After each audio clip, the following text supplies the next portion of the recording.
Have you ever felt like you had all this potential as a kid, but now, as an adult, that gift feels more like a heavy weight on your shoulders?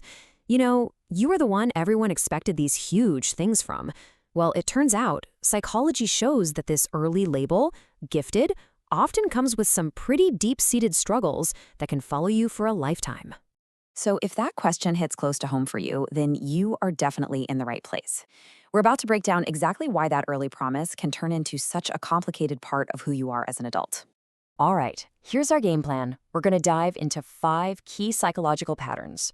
We'll talk about that crushing weight of perfection, the need to tie every achievement to your self-worth, the whole burden of having to do everything yourself, the exhaustion that comes from an overthinking mind, and the loneliness of asking those really big questions. Okay, let's jump right into the first struggle, the constant, crushing weight of perfection. And listen, this is so much more than just having high standards. It goes way, way deeper than that. Here's the thing that's so important to get. This feeling is completely internalized. This isn't really about what other people think of you. Nope. It's about your own internal benchmark for what success is. And anything that falls short of exceptional can feel like a total personal failure. So why does this happen? Well, this brand of perfectionism often comes directly from high cognitive ability.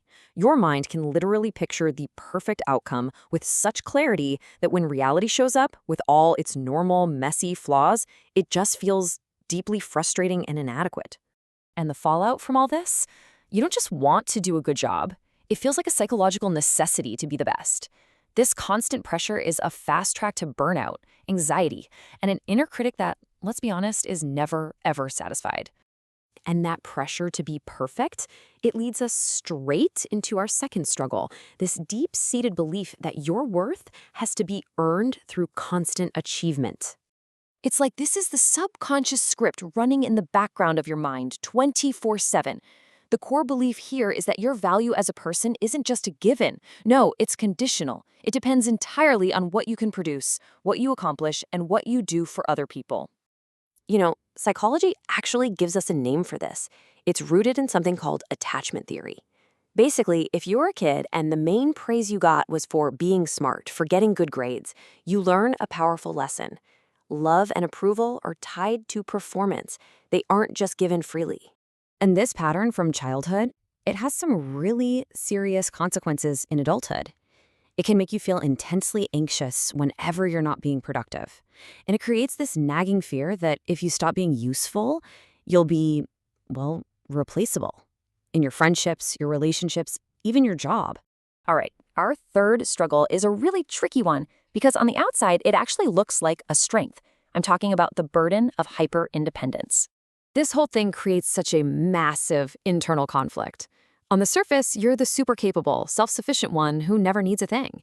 But the reality underneath it all, it's not strength. It's a protection mechanism.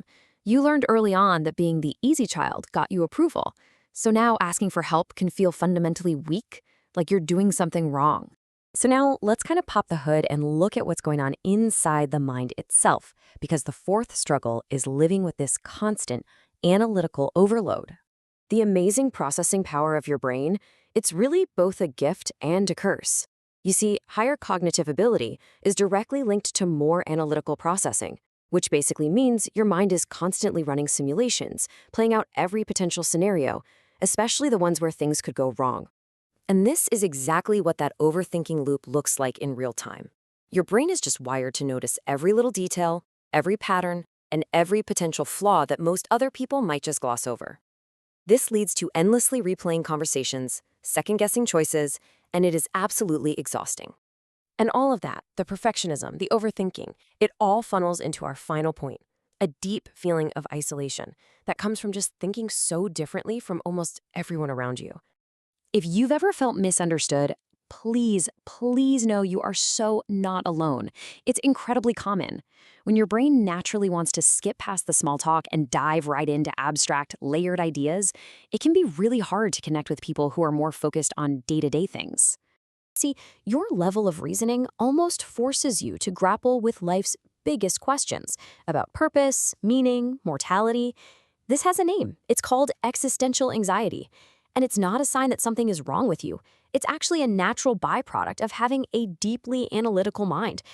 So, if you take just one thing away from this entire explainer, I hope it's this. You are not difficult. You are not broken or too intense. Your brain is simply wired differently, and that means it needs a different kind of understanding and a different kind of care. And, recognizing these patterns isn't about blaming the past. It's about what we can do now. It's about identity reconstruction. Understanding these psychological roots is the very first and most powerful step you can take toward turning your intelligence from a source of struggle back into a genuine strength. So the question I want to leave you with is this. Now that you have a framework, now that you can see these patterns for what they are, how are you going to start rewriting your own story?